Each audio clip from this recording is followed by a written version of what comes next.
Il sera question d'histoire. Française, Français, I have a dream. Je suis contre la peine de mort.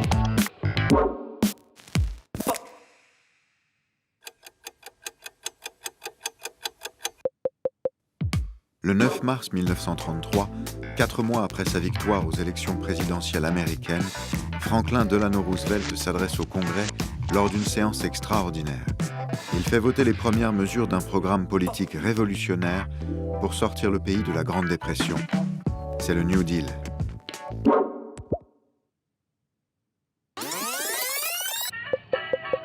Au lendemain de la Première Guerre mondiale, l'Amérique triomphante entame une période de prospérité économique vertigineuse.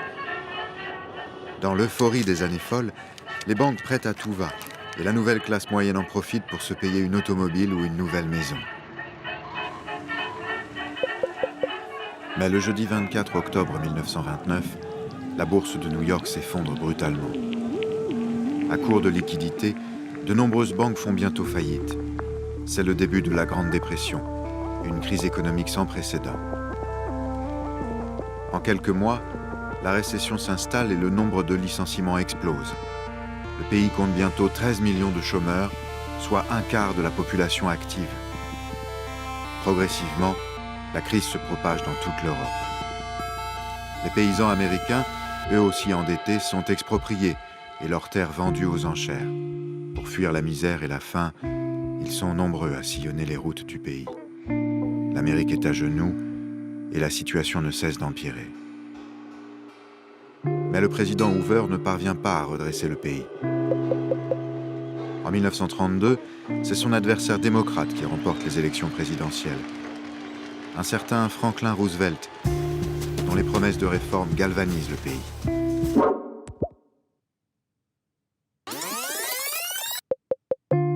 Jeune diplômé d'Harvard et issu d'un milieu bourgeois, Franklin Delano Roosevelt commence sa carrière comme avocat avant de se tourner vers la politique.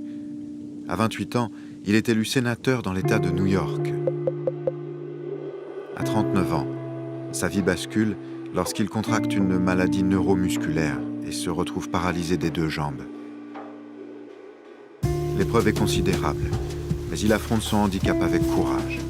Opiniâtre, Roosevelt est aussi pragmatique et optimiste. Sa personnalité va redonner espoir aux électeurs frappés par la crise. Le 8 novembre 1932, Franklin Roosevelt est élu 32e président des États-Unis. Il le restera 12 ans, devenant le seul à être élu pour 4 mandats consécutifs. En 1941, il s'engagera aux côtés des Alliés dans la Seconde Guerre mondiale et contribuera à faire des États-Unis l'un des grands vainqueurs du conflit. Mais c'est avant tout à son audacieux New Deal que Franklin Roosevelt doit sa notoriété.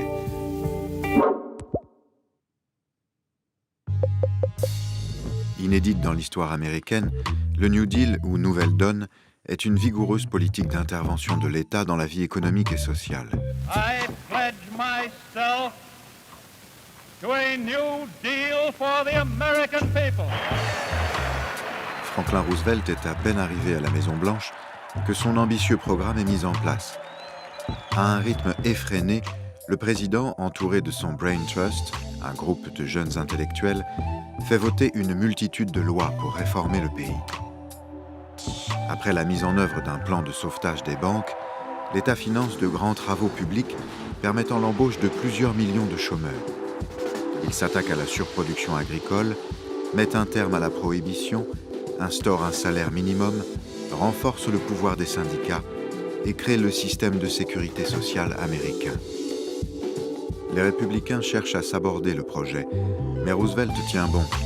L'opinion publique est avec lui, le New Deal semble d'ailleurs fonctionner. Mais en 1937, la crise reprend de plus belle. Plus que le New Deal, c'est l'entrée en guerre qui sortira les États-Unis de la Grande Dépression grâce à la conversion de l'industrie à l'armement. Mais si l'efficacité du New Deal est contestée, son succès est indéniable sur le plan social.